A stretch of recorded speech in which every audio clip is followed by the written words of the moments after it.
Anchors Pradeep Machiraju, Deepika పిల్లి hero heroines గా నటించి latest love and family entertainer movie అక్కడమ్మాయి ఇక్కడబ్బాయి. పవన్ కళ్యాణ్ మొదటి సినిమా టైటిల్ తో నిన్న రిలీజ్ అయిన అక్కడమ్మాయి ఇక్కడబ్బాయి రివ్యూ ఇప్పుడు చూద్దాం. బుల్లితెరపై యాంకర్స్ గా మంచి పేరు తెచ్చుకున్నారు ప్రదీప్ మాచిరాజు, దీపికా పిల్లి.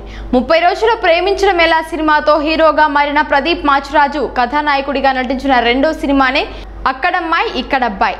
మొదటిసారి మెయిన్ హీరోయిన్ గా దీపికా పిల్లి నటించిన అక్కడమ్మాయి ఇక్కడబ్బాయి సినిమాకు జబర్దస్త్ డైరెక్టర్ నితిన్ భరత్ దర్శకత్వం వహించారు. పవర్ స్టార్ పవన్ కళ్యాణ్ మొదటి సినిమా టైటిల్ తో వచ్చిన ఈ మూవీ నిన్న థియేటర్లలో గ్రాండ్ గా రిలీజ్ అయింది. మరి ఈ సినిమా ఎలా ఉందో నేటి అక్కడమ్మాయి ఇక్కడబ్బాయి రివ్యూలో తెలుసుకుందాం. హైదరాబాద్ లోని ఓ కన్స్ట్రక్షన్ కంపెనీలో సివిల్ ఇంజనీర్ గా కృష్ణ పనిచేస్తూ ఉంటాడు. ఆంధ్ర తమిళనాడు బార్డర్లోని ఓ గ్రామంలో మరుగుదొడ్లు నిర్మించే కాంట్రాక్ట్ తన పనిచేస్తున్న కంపెనీకి వస్తుంది.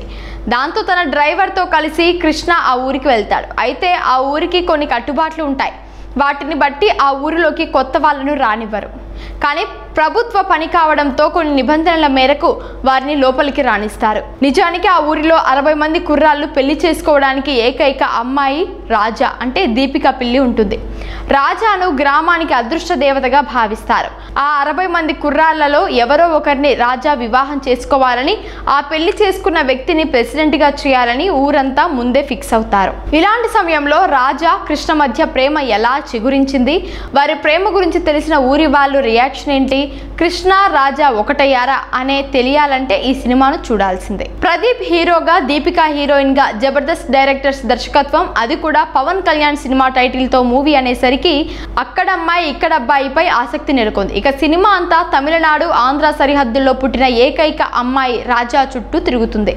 60 మందికి ఒక్కరే అమ్మాయి అనే కాన్సెప్ట్, పెళ్లి చేసుకున్న వారే ప్రెసిడెంట్ అవడం వంటివి ఇంట్రెస్టింగ్ గా ఉన్నాయి.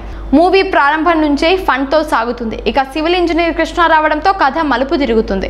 రాజా కృష్ణ మధ్య love track, Satya Pradeep comedy track అలరిస్తుంది. గెటప్ శ్రీను కామెడీ ట్రాక్ కూడా బాగా పేలింది. 60 మందిలో ఒకరితో రాజా పెళ్లి, ప్రెసిడెంట్, కమెడియన్స్ కామెడీ ట్రాక్ తో ఫస్ట్ హాఫ్ ముగుస్తుంది. అయితే ఫస్ట్ హాఫ్ ఎంత ఆసక్తికరంగా సాగిందో సెకండ్ హాఫ్ మాత్రం కూడా అంతే ఆసక్తికరంగా మలచడంతో దర్శక ద్వయం సఫలమైంది. కాకపోతే ఫస్ట్ హాఫ్ కామెడీ చాలా ఆర్గానిక్ గా వస్తే సెకండ్ హాఫ్ లో కామెడీ మాత్రం కాస్త ఫోర్స్డ్ గా చేసిన ఫీలింగ్ కలుగుతుంది. ఇలాంటి కథతో గతంలో ఎలాంటి సినిమాలు రాలేదు. కానీ కొన్ని సిమిలర్ లైన్స్ ఇతర సినిమాల్లో కనిపించాయి. హీరో హీరోయిన్ల పెళ్లి కావాలంటే హీరోయిన్ చెల్లెలకు లేదా హీరో చెల్లెలకు పెళ్లిళ్లు చేస్తే ఆ తర్వాత వివాహాలు జరిగేలా నిబంధనలు పెట్టుకున్నట్లుగా గతంలో కొన్ని సినిమాలు వచ్చిన విషయం తెలిసిందే. అయితే ఇక్కడ అలాంటి ఒక పాయింట్ ను ప్రధానంగా తీసుకున్నారు. అది బాగా కనెక్ట్ అయింది. చివరికి క్లైమాక్స్ వరకు సత్య, గెటప్ శ్రీను, ప్రదీప్ల కామెడీ కడుపుబ్బా నవ్వించేలా ఉంది. ఇక ప్రదీప్ మాచిరాజు కృష్ణ పాత్రలో ఆకట్టుకున్నాడు. పక్కవాడు ఎలా పోతే నాకేం అనుకునే ఒక టిపికల్ మైండ్ సెట్ ఉన్న కుర్రాడిగా ఇమిడిపోయాడు. రాజా పాత్రలో హీరోయిన్ దీపికా పిల్లి సెట్ అయింది. వీరిద్దరి కాంబినేషన్ స్క్రీన్ మీద బాగుంది. సత్య, గెటప్ శ్రీను కామెడీ టైమింగ్ అలరిస్తుంది. వీరిద్దరి ట్యాగ్ కూడా బాగానే ప్లస్ అయింది. మురళీధర్ గౌడ్, రోహిణి వంటి వారు తమ పాత్రలో పరిధి మేరకు ఆకట్టుకున్నారు. మ్యూజిక్ డైరెక్టర్ రతన్ అందించిన పాటలు ఆకట్టుకునేలా ఉన్నాయి. బ్యాక్గ్రౌండ్ స్కోర్ కూడా పర్లేదు. లొకేషన్స్ బాగున్నాయి. నిర్మాణ విలువలు కూడా సినిమా స్థాయికి తగ్గట్టుగా ఉన్నాయి. రన్ టైం విషయంలో కాస్త కేర్ తీసుకుని ఉండాల్సింది. సినిమాటోగ్రఫీ బాగుంది. దర్శకులు నితిన్ భరత్ డైరెక్టర్స్ గా దాదాపుగా మెప్పించే ప్రయత్నం చేశారు. ఫైనల్ గా చెప్పాలంటే పెద్దగా ఎలాంటి ట్విస్ట్లు లేకుండా సాఫీగా కామెడీతో నవ్విస్తుంది. యాంకర్స్ అయిన ప్రదీప్, దీపికల అక్కడమ్మాయి ఇక్కడబ్బాయి సినిమా.